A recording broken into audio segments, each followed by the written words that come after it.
எல்லோருக்கும் வணக்கம். இன்னைக்கு அன்னையர் தினம். எல்லாருமே அவங்க அம்மாவ பத்தி பேசணும் அப்டின்னா, இந்த ஒரு யுகம் பத்தாது. எல்லா அம்மாக்களுக்குமே அவங்க குடும்பத்துக்காகவும், குழந்தைகளுக்காகவும் இழந்தது, தியாகம் பண்ணது, விட்டுக் குடுத்தது, கஷ்டப்பட்டது, போராடினதுன்னு சொல்லிட்டு சொல்லிக்கிட்டே இருக்கலாம். இன்னைக்கு எங்க அம்மாவ பத்தி கொஞ்சமா சொல்றேன். எங்க அம்மா சின்ன வயசுலலாம் அப்டி பணக்கார வீட்ல பொறந்து ரொம்ப சந்தோஷப்பட்டவங்க அப்டிலாம் கிடையாது. சின்ன வயசுலயும் எங்க அம்மா கஷ்டம் தான் பட்டாங்க. அப்புறம் கல்யாணம்னா, ஒரு குடிகாரர கல்யாணம் பண்ணா என்ன விதமான பிரச்சனைகள் வரும், கஷ்டங்கள் வரும் அப்டின்னு சொல்லிட்டு எல்லாத்தையுமே எங்க அம்மா அனுபவிச்சிருக்காங்க. நானும் பக்கத்துல இருந்து பார்த்துருக்கேன். அவ்ளோ கஷ்டத்துலயும் எங்க அம்மாவுக்கான சந்தோஷம்னு பார்த்தீங்கன்னா, நாங்க 3 பிள்ளைங்க. நான், எங்க அண்ணா, எங்க அக்கா.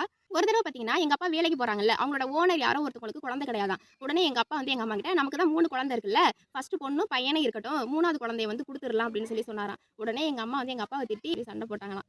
எனக்கும் அம்மாவுக்கும் அடிக்கடி சண்டை வரும்போது, அம்மா இந்த சம்பவத்த தான் சொல்லுவாங்க. "இந்த மாரி உங்க அப்பா வந்து அப்பவே உன்னைய வந்து விக்கலான்னு சொன்னாரு. உங்க அப்பா கிட்டலாம் நான் விட்டுட்டு போயிருந்தேன்னா வச்சுக்கோங்க, இந்நேரம் உங்கள வித்தே சாப்ட்டுருப்பாரு" அப்படின்னு சொல்லுவாங்க.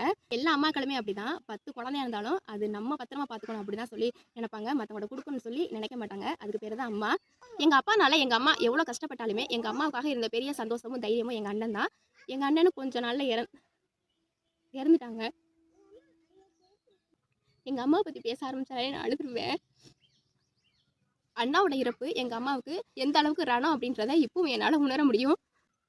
அண்ணாவோட இடத்த நான் ஈடு செய்யலாம் அப்படின்னு சொல்லி நினைப்பேன். ஆனா என்னால ஈடு செய்யலாம் முடியாது அது என்னைக்குமே. அண்ணாவுக்கு அப்புறமா எங்க அப்பா, எங்க அப்பாவுக்கு அப்புறமா எங்க அம்மாவோட அப்பா, இப்படி தொடர்ச்சியான இழப்புகள வந்து அம்மா சந்திச்சுக்கிட்டே இருந்தாங்க.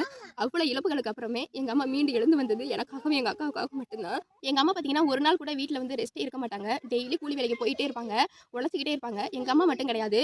எங்க அம்மா மாரி ஆண் துணை இல்லாதவங்களும், ஆண் துணை இருந்தும் பயன் இல்லாம இருக்கிறவங்களும் இப்படி தான் ஓடிக்கிட்டே இருக்காங்க. தன்னோட குடும்பத்துக்காகவும், குழந்தைகளுக்காகவும். இப்படி தான் எங்க அம்மா ஓடிக்கிட்டே இருந்தாங்க. என்னைக்காச்சும் என்னைய வேலைக்கு கூப்பிடுவாங்க. சில நேரம் கூலி வேலைக்கு கூப்பிடுவாங்க. 9வது, 10வது படிக்கிறப்ப மட்டும்.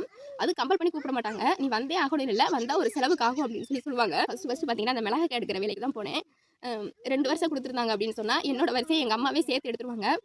வீட்லேருந்து சாப்பிட்டுட்டு தான் போவோம் 8 மணிக்கு. இருந்தாலும் 9 மணி ஆன உடனே, "நீ போய் சாப்பிட்டு வந்துரு பசிக்கும்" அப்படின்னு சொல்லுவாங்க. இதெல்லாம் ஏன் சொல்றேன்னா, நம்மளோட கஷ்டமா இருக்கட்டும், சந்தோஷமா இருக்கட்டும், நம்மளோட பசியா இருக்கட்டும், எல்லா உணர்வுகளுமே அம்மாவுக்கு மட்டும் தான் தெரியும். நம்ம வயித்துக்குள்ள இருக்கும்போதும் சரி, நம்ம வெளியில வந்ததுக்கு அப்புறமும் சரி, புடிச்சத விட்டு குடுத்து, புடிக்காதத ஏத்துக்கிட்டு, நமக்காகவே வாழ்றவங்க தான் அம்மா. அவங்க இவ்ளோ கஷ்டப்பட்டு நம்மள பத்திரமா பார்த்துக்கணும் அப்படின்னு சொல்லி நெனைக்கிறது, பின்னாடி நம்ம அவங்களுக்கு உதவுவோம், பார்த்துக்குவோம் அப்படின்னு நெனைச்சா, சத்தியமா அப்படிலாம் கிடையாது. கடைசி வரைக்கும் நம்ம நல்லா இருக்கணும், நம்ம பத்திரமா இருக்கணும் அப்படின்ற ஒரே காரணத்துக்காக தான், எங்க அம்மா படுற கஷ்டத்த பார்த்து தான் நான் நல்லா படிக்க ஆரம்பிச்சேன். ஒரு 8வது வரைக்கும் நானும் மீடியமா படிக்கிற பொண்ணு தான். அதுக்கப்புறம் தான் வந்து, சரி நமக்கு அப்பா இல்ல, அண்ணா இல்ல, நம்மள அடங்காப்பிடாரின்னு சொன்னா கூட பரவால்ல. நம்மள வந்து பாவமா யாரும் பார்க்கக்கூடாது அப்படின்னு சொல்லி நான் முடிவு பண்ணேன். அதுக்கப்புறம் தான் நான் நல்லா படிக்க ஆரம்பிச்சேன். நான் தான் எங்க ஸ்கூல்ல 10வதுல வந்து ஸ்கூல் ஃபர்ஸ்ட்டு. அது எங்க அம்மாவுக்கு ரொம்ப சந்தோஷம்.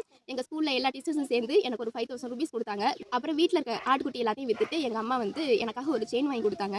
அது வந்து எங்க அம்மாவுக்கு மிகப்பெரிய சந்தோஷம் அது. கஷ்டமாவே போயிட்டு இருந்த வாழ்க்கையில எங்க அம்மாவுக்கான ஒரு சின்ன சந்தோஷத்த என்னால குடுக்க முடிஞ்சது.